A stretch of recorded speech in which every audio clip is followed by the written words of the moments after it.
Lods, di ba galing ka na dun sa dalawang MC taxi? Bakit sa Move It ka nag-focus? Hingi lang sana ako ng tips kasi active din ako sa tatlong apps na yan, boss. Di ko lang alam kung saan maganda mag full time. So yun, sasagutin lang natin tong tanong ng nag-PM sa akin. Tatago na lang natin yung pangalan niya kasi baka madali yung account niya. Tatlo daw kasi yung account niya eh. So sagutin lang natin kung bakit nga ba nakafocus ako ngayon kay Move It. So yun, what's up mga paps? Ako nga pala si Noah, isang Move It biker. So ayun, sagutin lang natin yung tanong ni tropa kung bakit nga ba ako nakafocus dito kay Move It compare dun sa dalawa. Dati naman kasi galing ako dun sa dalawa. Simple lang ang sagot ko dyan kasi dito kasi kay Move It, ang dami niyang pakulo para sa mga biker. Hindi ko naman sinasabi na walang pakulo yung kabila para sa biker. Marami din naman, pero mas marami kasi dito. Sa pa-incentive pa lang kasi kay Move It, sobrang pumapaldo ka na eh.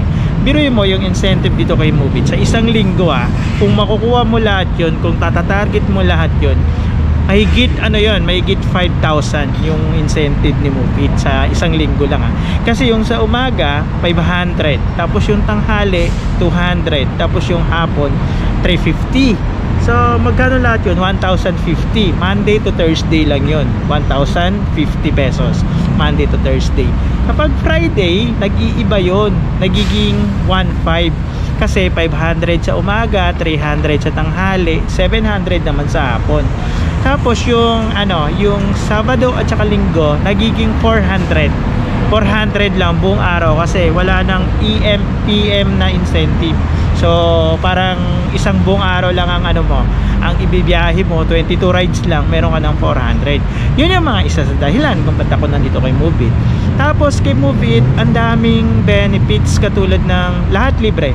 Ang dami kong helmet ko 5, tapos ngayon madadagdagan pa ng isa kasi may na naman siya may nakaraan, meron siyang gear incentive na helmet. Syempre na hits ko yon, so madadagdag. Hindi ko pa naman yon nakiklaim. So pang-anim ko na helmet yun.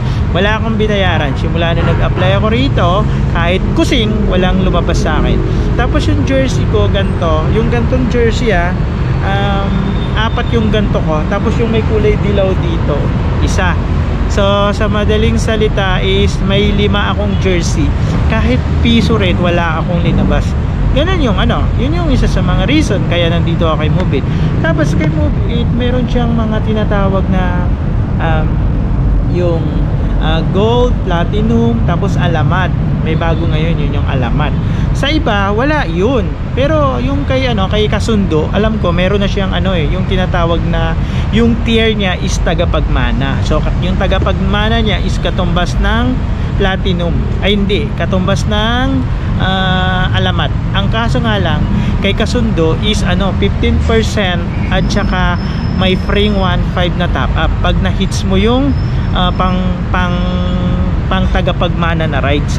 Kay Move It kasi yung alamat niya, yung alamat tiers niya sobrang dami kasi 1,000 grab mark, tapos 200 grab food, tapos 150 na na load, tapos may generic na 300, tapos mayroon pang gasolina na 400, tapos may raffle entry ka pa sa sa year end. Sa year end kasi may pa year end din kasi to si Move It isa pa yun sa nagustuhan ko. Naka-attend na ako dun last year kasi 8 months na ako rito. Nag-start ako rito ng October, so naka-attend ako nung December.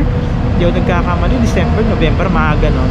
Yun yung year end. Sa year end kasi kapag alamat ka, may entry ka na dun sa year end, may kasali ka na sa raffle. So sa raffle kasi ang daming pwedeng mapanalunan.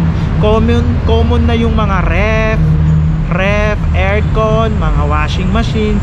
Yung pinaka nila, yung grand prize nila is yung motor. Yung nakaraan may nanalo, Honda Click 125. So yun yung mga rason kung bakit ako dito kay Move It. Bakit naman ako sisiksik dun sa kabila? Dun sa kabila marami na rin silang rider doon. Dito marami din rider. At saka dito hindi ka rito natitenga kasi nga naka-auto accept ka. Hindi katulad nung nasa kabila pa ako, katulad nung ito yung totoo lang hindi tayo dito gumagawa ng kwento kasi may account talaga ako niyan. Nung nasa Joyride ako, ano kasi doon, tawag dito, yung unlimited pili, pwede kang mag-reject ng mag-reject. Sa kaka-reject ko, nauubos yung oras ko. Kay Move It kasi walang ganun. Kasi simula nag-start ako dito, naka-auto accept ako. So, syempre, kapag naka-auto accept ka, walang oras na sayang. Papunta ka pa lang dun sa drop-off location, may pumapasok na booking. Walang time para tumambay. Hindi katulad dun nasa Joyride ako, pagbaba ng pasahero ko, i-complete ko muna, tapos maghihintay ako ng booking. Oh, siyempre, pag hintay ng booking, pag di ko nagustuhan, i-ignore ko. Pag di ko ulit nagustuhan, i-ignore ko. Same kay Angkas. Kay Angkas kasi medyo matagal na ako wala ron eh. Kay Angkas naman, ang pangit naman dun, pag accept mo ng booking, papunta ka pa lang, parang 70 pesos na yung pamasahe doon. Kasi yung pick up mo pa lang, putang ina, 3 kilometer, 2.5, nakaka-stress yun. Pero siyempre, yung mga rider dyan, mga matitikas yan. Siyempre, mga idol ko yung mga malalakas dyan.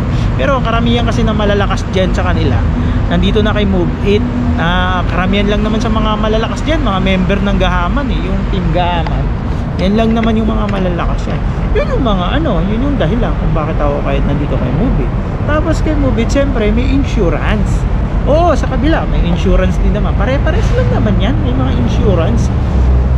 Siyempre, yun din yung mga mga isa sa mga dahilan kung bakit ako dito kay Move It. Tapos dito kay Move It, ang dami niyang kunwari, magbibili ka ng gasolina, bibili ka ng oil doon sa yung nagkakamali, sea oil. Sea oil yata yan eh. Hindi ko kasi yung ina-avail. Kapag bumili ka ng langis sa kanila, 10% discount. Hindi, parang 10 pesos. Hindi ko kasi ina-avail yung mga pa-discount ni Move It eh. Basta ang kinukuha ko lang yung mga platinum niya, yung gold, silver, mga ganun. Okay na sa akin yun. Okay na sa akin yun. Walang problema sa akin yun. Yun yung mga isang dahilan. Kaya nandito ako kay Move It. Tsaka masarap mag full time dito. Kasi kapag mag full time ka rito, tapos isipin mo lang na kumita, huwag kang mamili. Dire-diretso lang. Pagpasok ng booking, yun, tuloy-tuloy na yun. Ganun lang naman sa Move It. So, sa ikaw Paps na nagtatanong, sana makapag-isip-isip ka kung saan mo talaga gusto.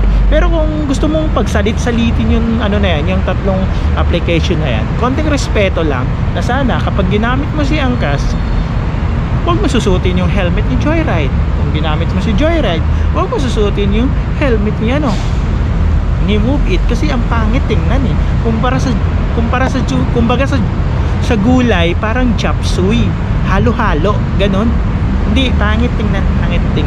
Kumbaga respeto na rin sa company yon, respeto na rin sa mga company. Wala naman akong pakialam sa discarding. Pero siyempre, 'di ba?